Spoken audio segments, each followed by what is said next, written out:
2024 ജാനുവരി 31 ഞാനൊരു വീഡിയോ ചെയ്തിട്ടുണ്ടായിരുന്നു. അതായത് കഴിഞ്ഞ വർഷം. അതിൻ്റെ ഒരു ടൈറ്റിൽ എന്ന് പറഞ്ഞു കഴിഞ്ഞാൽ ഇങ്ങനെയായിരുന്നു, Dolby cinema at AMC Malayalam. അപ്പോൾ അതിൻ്റെ ആ ഒരു വീഡിയോയുടെ അവസാന ഭാഗത്ത് ഞാൻ പറഞ്ഞ ഒരു കാര്യം ഇപ്പോൾ ഇവിടെ നിങ്ങൾക്കൊന്ന് കാണിച്ചു തരാം, നിങ്ങളൊന്ന് കണ്ടുനോക്ക്. അപ്പോൾ US ആണ് മാക്സിമം ഒരു കോൺസെൻട്രേറ്റ് ചെയ്യുന്നത്.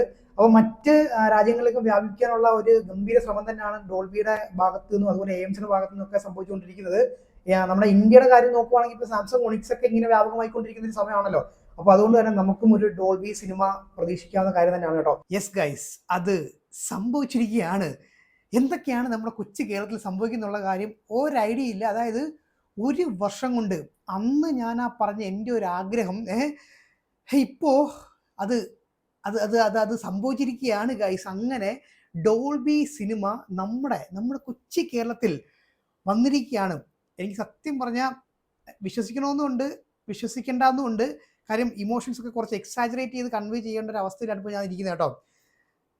അപ്പോൾ എന്തായാലും അത് സംഭവിച്ചു. ഇനി കേരളം എന്ന് പറഞ്ഞപ്പോഴേ കുറച്ചും കൂടെ പ്രിസൈസ് ആയിട്ട് പറയുകയാണെന്നുണ്ടെങ്കിൽ നമ്മുടെ കൊച്ചിയുടെ കാര്യം നോക്കുവാണെങ്കിൽ കൊച്ചി പഴയ കൊച്ചിയല്ല, കൊച്ചി വല്ലാണ്ട് അങ്ങോട്ട് വളർന്നുകൊണ്ടിരിക്കുകയാണ്. അപ്പോൾ നമ്മുടെ കൊച്ചിയിലാണ് കേരളത്തിലെ ആദ്യത്തെ ഡോൾബി സിനിമ വരാനായിട്ട് പോകുന്നത്. അപ്പോൾ എന്താണ് ഈ ഡോൾബി സിനിമ എന്ന് നിങ്ങൾക്ക് മനസ്സിലാക്കണമെന്നുണ്ടെങ്കിൽ ഞാൻ ആ പറഞ്ഞ ആ ഒരു വീഡിയോ ഉണ്ടല്ലോ, അതിനകത്ത് അത്യാവശ്യം ടെക്നിക്കലി കാര്യങ്ങളൊക്കെ നമ്മൾ പറഞ്ഞു പോയിട്ടുണ്ട്. നിങ്ങൾക്ക് ഇതിനെക്കുറിച്ച് അറിയാനായിട്ട് ഇൻട്രസ്റ്റ് ഉണ്ടെന്നുണ്ടെങ്കിൽ, വേണമെങ്കിൽ താല്പര്യം ഉണ്ടെങ്കിൽ ആ വീഡിയോ ഒന്ന് കണ്ടു നോക്കിക്കും. അപ്പോൾ ഈ ഡോൾബി സിനിമയെക്കുറിച്ചൊന്ന് ചുരുക്കി പറയുകയാണെന്നുണ്ടെങ്കിൽ നമുക്ക് എല്ലാവർക്കും അറിയാവുന്നൊരു കാര്യമാണ് ഡോൾബി അറ്റ്മോസ്. അതിനിപ്പോൾ എടുത്തെടുത്ത് പറയേണ്ട കാര്യമില്ല. കാര്യം വളരെയധികം സ്ട്രോങ് ആയിട്ടുള്ള ഒരു സൗണ്ട് ഫോർമാറ്റ് തന്നെയാണ്. ഒരുപാട് ആരാധകരുള്ള ഒരു ഫോർമാറ്റാണ് ഈ ഡോൾബി അറ്റ്മോസ് എന്ന് പറഞ്ഞു കഴിഞ്ഞാൽ. ആ സ്പീക്കർ അറയും, ആ മുകളിലൂടെ പോകുന്ന സ്പീക്കറും സൈഡിലൂടെ പോകുന്ന സ്പീക്കറും ഇതൊക്കെ നമ്മൾ ഇപ്പോൾ കണ്ടും കേട്ടും ഒക്കെ അതിൻ്റെ ഒരു എക്സ്പീരിയൻസ് ആസ്വദിച്ചിട്ടുള്ളതാണ്. അപ്പോൾ അതിൻ്റെ ഒരു പവർ എന്തുമാത്രം ഉണ്ടെന്നുള്ള കാര്യം നമുക്കറിയാം. ഓക്കെ, അപ്പോൾ ഈ ഡോൾബി അറ്റ്മോസ് എന്ന് പറഞ്ഞു കഴിഞ്ഞാൽ ഡോൾബി ലബോറട്ടറീസ് എന്ന കമ്പനിയുടെ ഒരു പ്രൊഡക്റ്റ് ആണ്. അപ്പോൾ ഇത്രയും സ്ട്രോങ് ആയിട്ടുള്ള ഒരു സൗണ്ട് ഫോർമാറ്റ് അവരുടെ കയ്യിലുണ്ട്. അപ്പോൾ എന്തുകൊണ്ട് അവർക്കൊരു കിടിലം പ്രൊജക്ഷനും കൂടെ ഇതിൻ്റെ കൂടെ കൊടുത്തുകൂടാ?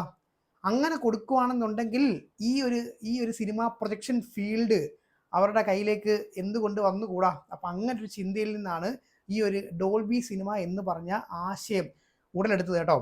അപ്പോൾ ഞാൻ പറഞ്ഞല്ലോ, സൗണ്ട് ഫോർമാറ്റ്, ശക്തമായ സൗണ്ട് ഫോർമാറ്റ് ആയിട്ടുള്ള ഡോൾബി അറ്റ്മോസ് അവരുടെ കയ്യിലുണ്ട്. ഇനി എന്താണ് വേണ്ടത്? പ്രൊജക്ഷൻ. യെസ്, അതാണ് ഡോൾബി വിഷൻ എന്ന് പറയുന്നത്. അപ്പോൾ ഈ ഡോൾബി അറ്റ്മോസിൻ്റെയും അതുപോലെ തന്നെ ഡോൾബി വിഷൻ്റെയും ഒരു സംഗമമാണ് ഡോൾബി സിനിമ എന്ന് പറഞ്ഞു കഴിഞ്ഞാൽ. അപ്പോൾ ഈ ഡോൾബി വിഷനെ കുറിച്ചിട്ടൊന്ന് ചുരുക്കി പറയുകയാണെന്നുണ്ടെങ്കിൽ ഒരു കിടിലം ഡൈനാമിക് റേഞ്ച് തന്നെയാണുള്ളത്. പെട്ടെന്ന് ഞാൻ മനസ്സിലാക്കാൻ വേണ്ടിയിട്ടൊന്ന് പറഞ്ഞുതരാം. അതായത് നമ്മൾ വൈറ്റ് കളർ തിയേറ്റർ സ്ക്രീനിൽ കാണുകയാണെന്നുണ്ടെങ്കിൽ അത് വൈറ്റസ്റ്റ് ആയിട്ട്, അതായത് വെള്ള എങ്ങനെ കാണണോ അതേ ഡെപ്തിൽ തന്നെ നമ്മളെ കാണിക്കും. അതുപോലെ തന്നെ ഈ ഡാർക്കിൻ്റെ കാര്യത്തിലാണ് കുറച്ചുകൂടെ പ്രശ്നമുള്ളത്. കാര്യം ഇപ്പോൾ നമ്മൾ ഐഫോണിലൊക്കെ ഒരു ഡാർക്ക് ഇമേജ് കാണുകയാണെന്നുണ്ടെങ്കിൽ അതിൻ്റെ ക്വാളിറ്റി എന്തുമാത്രം ഉണ്ടെന്നുള്ള കാര്യം നമുക്കറിയാം.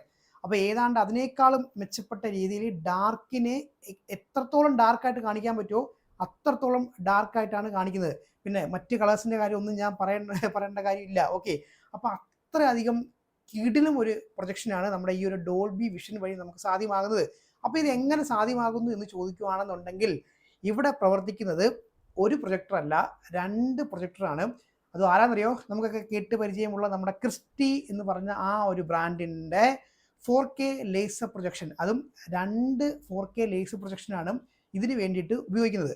അപ്പോൾ ഒരു 4K ലേസർ പ്രൊജക്ഷൻ്റെ ഒരു എന്തുമാത്രം ഉണ്ടെന്നുള്ള കാര്യം നമുക്കറിയാം. ഓക്കെ, അതിൻ്റെ ഒരു എഫിഷ്യൻസി എന്ന് പറഞ്ഞു കഴിഞ്ഞാൽ. അപ്പോൾ ഈ 2 പ്രൊജക്ടർ വരുമ്പം എന്തുമാത്രമായിരിക്കും അതിൻ്റെ ഒരു നിങ്ങൾക്ക് ഊഹിക്കാമല്ലോ. നമ്മുടെ ഹൈദരാബാദിൽ മറ്റേ PCXൻ്റെ കാര്യമൊക്കെ നമ്മളിങ്ങനെ പറഞ്ഞിട്ട് പുളകം കൊള്ളുമല്ലോ. ഏതാണ്ട് അതേപോലത്തെ ഒരു അവസ്ഥയാണ് നമ്മുടെ കേരളത്തിലും നമ്മൾ ഇനി അങ്ങോട്ടുള്ള വരുന്ന സമയങ്ങളിൽ അനുഭവിക്കാനായിട്ട് പോകുന്നത് കേട്ടോ. അപ്പോൾ ഈ ക്രിസ്റ്റിയുടെ 2 പ്രൊജക്ടേഴ്സ് ഉപയോഗിക്കുന്നു. അപ്പോൾ ഇതിൻ്റെ ഒരു ഏറ്റവും വലിയ അഡ്വാൻറ്റേജ് കിട്ടാൻ പോകുന്നത് 3D സിനിമകൾക്കായിരിക്കും. കാര്യം നമ്മുടെ ലെഫ്റ്റ് ഐക്ക് വേണ്ടിയിട്ട് പ്രവർത്തിക്കുന്ന ഒരു പ്രൊജക്ടറും അതുപോലെ തന്നെ നമ്മുടെ റൈറ്റ് ഐക്ക് വേണ്ടിയിട്ട് പ്രവർത്തിക്കുന്ന ഒരു അടുത്ത പ്രൊജക്ടറും ആയിരിക്കും. അപ്പോൾ നമുക്ക് കിട്ടുന്ന ഒരു ഡെപ്ത് ഉണ്ടല്ലോ, 3D സിനിമകൾക്ക് കിട്ടുന്ന ഒരു ഡെപ്ത് എന്നൊക്കെ പറഞ്ഞാൽ ശരിക്കും പറഞ്ഞാൽ എനിക്ക് അങ്ങോട്ട് പറഞ്ഞറിയിക്കാനായിട്ട് വാക്കുകൾ കിട്ടുന്നില്ല. കാര്യം അത്രയധികം കിടിലം ടെക്നിക്കലി ടോപ്പ് നോച്ച് ആയിട്ടുള്ള ഒരു തിയേറ്ററാണ് ഡോൾബി സിനിമ എന്ന് പറഞ്ഞു കഴിഞ്ഞാൽ. അപ്പോൾ നമ്മുടെ ഇന്ത്യയിൽ എവിടൊക്കെയാണ് വരുന്നത് എന്ന് ചോദിക്കുകയാണെങ്കിൽ മൊത്തം 6 ലൊക്കേഷൻസിലാണ് വരുന്നത്. ഒന്ന് നമ്മുടെ അല്ലു സിനിപ്ലക്സ് ഹൈദരാബാദ്, പിന്നെ നമ്മുടെ ബാംഗ്ലൂരിൽ AMB cinemas, Trichy LA cinemas, പിന്നെ പൂനെയിൽ വരുന്നുണ്ട്. ഇത് കൂടാതെ നമ്മുടെ കൊച്ചിയിൽ EVM സിനിമാസ് ആണ് ഇപ്പോൾ ഈ ഒരു ഡോൾബി സിനിമാസ് കൊണ്ടുവരുന്നത്. ഡോൾബി സിനിമാസ് അല്ല, ഡോൾബി സിനിമ കൊണ്ടുവരുന്നത് കഴിഞ്ഞിട്ടില്ല. ഇനി ഒരു സ്ഥലത്തു കൂടി നമ്മുടെ ഡോൾബി സിനിമ നമ്മുടെ കേരളത്തിൽ വരുന്നുണ്ട്, 6ാമത്തെ സ്ഥലം. അപ്പോൾ നിങ്ങൾ വിചാരിക്കും ഓക്കെ കൊച്ചിയാണല്ലോ, അപ്പോൾ സ്വാഭാവികമായിട്ടും ഇനിയിപ്പോൾ അടുത്ത സ്ഥലം എന്ന് പറഞ്ഞാൽ ചിലപ്പോൾ അത് ട്രിവാൻഡ്രം ആയിരിക്കും. പക്ഷേ ട്രിവാൻഡ്രം അല്ല. ഓക്കെ, എന്നാൽ ഇനി അടുത്ത സ്ഥലം എന്ന് വെച്ചാൽ ചിലപ്പോൾ കാലിക്കറ്റ് ആയിരിക്കും, കോഴിക്കോടായിരിക്കും എന്ന് നിങ്ങൾ വിചാരിക്കും. എന്നാൽ കോഴിക്കോടും അല്ല. ഓക്കെ, എന്നാൽ പിന്നെ ചിലപ്പോൾ തൃശ്ശൂരായിരിക്കും എന്ന് നിങ്ങൾ വിചാരിക്കും. എന്നാൽ തൃശ്ശൂരും അല്ല ഗൈസ്. അവിടെയാണ് ട്വിസ്റ്റ് ഉള്ളത്. നമ്മുടെ കണ്ണൂരിലാണ് 2ാമത്തെ ഡോൾബി സിനിമ തിയേറ്റർ വരുന്നത്. കണ്ണൂർ ഉള്ളിക്കൽ G സിനിപ്ലക്സിലാണ് നമ്മുടെ 2ാമത്തെ ഡോൾബി സിനിമ തിയേറ്റർ വരുന്നത് കേട്ടോ. അത് ശരിക്കും പറഞ്ഞാൽ ഒരു ഷോക്ക് ന്യൂസ് തന്നെയായിരുന്നു. കാര്യം ഇതുപോലത്തെ സ്ഥലങ്ങളിലൊക്കെ ആയിരിക്കും നമ്മൾ പ്രതീക്ഷിക്കുന്നത്. പക്ഷെ നമ്മളൊക്കെ ഞെട്ടിച്ചുകൊണ്ട് ഒരു ട്വിസ്റ്റ് ഇതേ കണ്ണൂരിൽ സംഭവിച്ചിരിക്കുകയാണ് കേട്ടോ. എന്തൊക്കെയാണല്ലേ നമ്മുടെ കൊച്ചി കേരളത്തിൽ സംഭവിച്ചുകൊണ്ടിരിക്കുന്നത്. അപ്പോൾ നിങ്ങൾ ആലോചിച്ച് നോക്കി, ഇതൊക്കെ ഒരു വർഷത്തിൽ സംഭവിച്ചിട്ടുള്ള കാര്യങ്ങളാണ്. അപ്പോൾ ഈ കൊച്ചിയുടെ കാര്യം നോക്കുകയാണെന്നുണ്ടെങ്കിൽ നമ്മുടെ കേരളത്തിൽ ആദ്യമായിട്ട് 4DX തിയേറ്റർ വന്നത് കൊച്ചിയിലാണ്. അത് കഴിഞ്ഞ് IMAX ലേസർ പ്രൊജക്ഷനുള്ള IMAX തിയേറ്റർ നമ്മുടെ കൊച്ചിയിൽ വന്നു. പിന്നെ PXL തിയേറ്റർ വന്നു. ഇനിയിപ്പോൾ എപ്പിക് വരാനായിട്ടുണ്ട്. ഇപ്പോൾ ദേ ഡോൾബി സിനിമയും നമ്മുടെ കൊച്ചിയിൽ എത്തി എന്നുള്ളതാണ്. കഴിഞ്ഞ ദിവസമാണ് ഞാൻ കൊച്ചിയിലെ ഒരു തിയേറ്ററിൻ്റെ, പ്രമുഖ തിയേറ്ററിൻ്റെ ശോചനീയാവസ്ഥയെപ്പറ്റി പറഞ്ഞത്. അതൊരു ഭാഗത്തുണ്ട്. ഓക്കെ, ഈ കൊച്ചിയിലൊരു പ്രശ്നം എന്ന് വെച്ച് കഴിഞ്ഞാൽ ഈ മെയിൻ റോഡുകളിലുള്ള പല തിയേറ്ററുകളുടെ അവസ്ഥ കുറച്ച് ശോചനീയാവസ്ഥയാണ്. അതും നല്ല പേരുകേട്ട തിയേറ്ററുകൾ. ഓക്കെ, നിങ്ങൾ കഴിഞ്ഞ വീഡിയോ കണ്ടു നോക്കിക്കഴിഞ്ഞാൽ നിങ്ങൾക്ക് മനസ്സിലാവും. അതൊരു വശത്ത്. ഇനി ഇപ്പുറത്തെ വശം നോക്കുകയാണെന്നുണ്ടെങ്കിൽ ഇതുപോലത്തെ സ്പെഷ്യൽ ഫോർമാറ്റുകൾ, എൻ്റെ മോനെ 5 സ്പെഷ്യൽ ഫോർമാറ്റുകൾ ഒരൊറ്റ സിറ്റിയിൽ എന്താ എനിക്കറിയില്ല. കാര്യം നിങ്ങൾക്ക് ചാനൽ ഫോളോ ചെയ്തിട്ടുള്ള ആൾക്കാർക്ക് അറിയാം. നമ്മൾ കഴിഞ്ഞ വർഷമൊക്കെ പറയുന്ന സമയത്ത് നമ്മൾ പറയും ഓക്കെ നമ്മുടെ നാട്ടിലും ഇതുപോലത്തെ ഫോർമാറ്റുകളൊക്കെ വരുമായിരിക്കും എന്നൊക്കെ പറയുന്ന സ്ഥാനത്ത് ഇപ്പോൾ ഒരു സിറ്റിയിൽ 5 ഫോർമാറ്റിലേക്കൊക്കെ പോയി എന്നുള്ളതാണ്. ഓക്കെ, കൊച്ചി പഴയ കൊച്ചി അല്ല. ഓക്കെ, അപ്പോൾ ട്രിവാൻഡ്രംകാർക്ക് ഇത് കേൾക്കുമ്പോൾ എന്തെങ്കിലുമൊക്കെ ഒരു വിഷമം തോന്നുകയാണെന്നുണ്ടെങ്കിൽ ഇപ്പോൾ സ്കോപ്പ് തിയേറ്ററുകളുടെ കാര്യം നോക്കുവാണെങ്കിൽ ട്രിവാൻഡ്രമാണ് മികച്ച, അതായത് മുന്നിട്ട് നിൽക്കുന്നത്. പക്ഷേ സ്പെഷ്യൽ ഫോർമാറ്റുകളുടെ കാര്യം നോക്കുവാണെങ്കിൽ യെസ് ഓഫ് കോഴ്സ് കൊച്ചി തന്നെയാണ് വളരെയധികം, വളരെ എന്ന് പറഞ്ഞാൽ വളരെയധികം മുന്നിട്ട് നിൽക്കുന്നത്.